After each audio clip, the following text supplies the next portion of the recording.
So this is one of my favorite success stories. This has to do with a woman that was coming to me after years of seeing fertility doctors who had deemed her as being idiopathic, meaning unknowingly barren, is what the words they use. They told her that there was no chance she and her husband would ever get pregnant.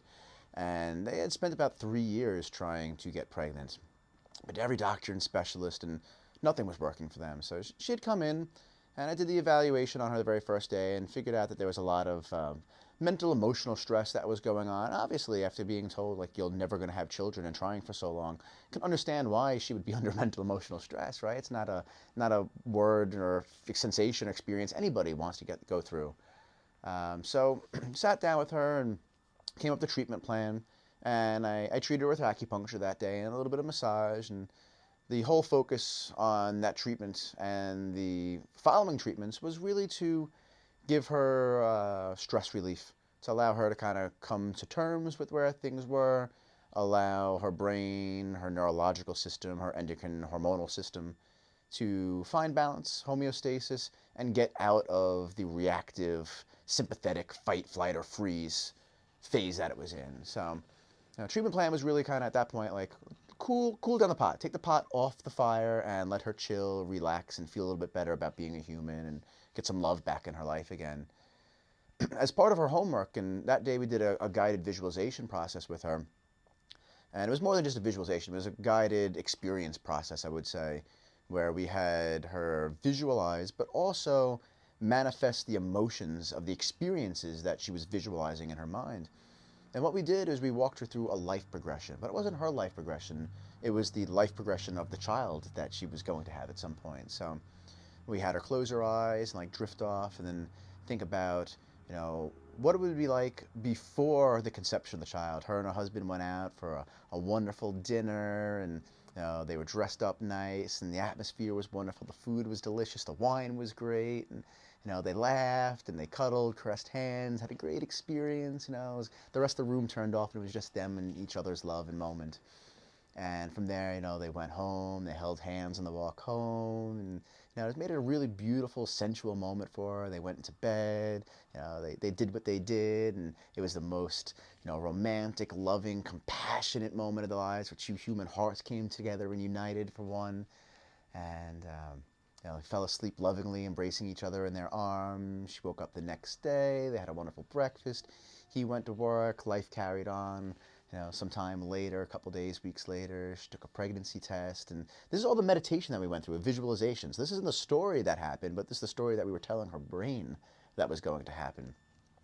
So we had her visualize that she, what was it like the first time she took the pregnancy test, and she looked at it and it said positive, and she's like, oh my God, I can't believe it, this can't be real, I gotta take another one. And she looked at the second one for reassurance, like, is it really real? And it came back, yes. And the text messages and phone calls to her husband coming home and her showing him, look at this, and what his face would be like, and what the feeling of the embrace would be like, what his smell was like as they were hugging each other, crying tears of joy together, feeling the heartbeat and the breath in between both their chests pushed together.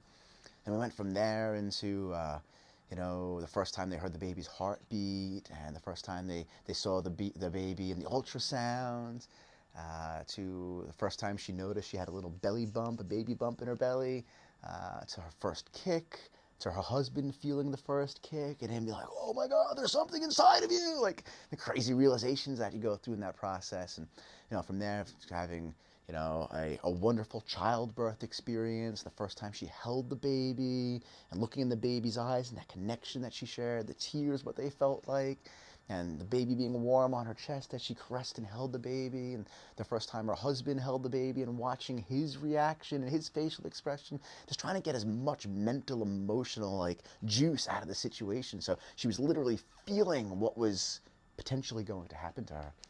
Right? And we took it even further from there. It was like the first night when you went home with the baby, how nervous and frantic and excited and anticipating you were. Like, what do we do now? We got to take care of this thing. We don't know what to do. And, making it through the first night, and, baby's first bath, baby's first Christmas, and baby's first birthday, like all these great monumental moments, to the first time she allowed her 5-year-old to get on the bus to go to kindergarten, and she had to say goodbye because her girl was all grown up, and oh, she's so grown up, but I want to keep her, but I want her to go. And that month of emotional experience and turmoil that kind of goes on, the excitement and joy of it, watching her daughter grow up, to watching her daughter go to high school, prom dress and pictures, and going away to college, first time driving away from the dorms as her daughter waved from the window, and then her daughter graduating, walking down, the hat and the tassel on the gown, to her daughter going to her wedding,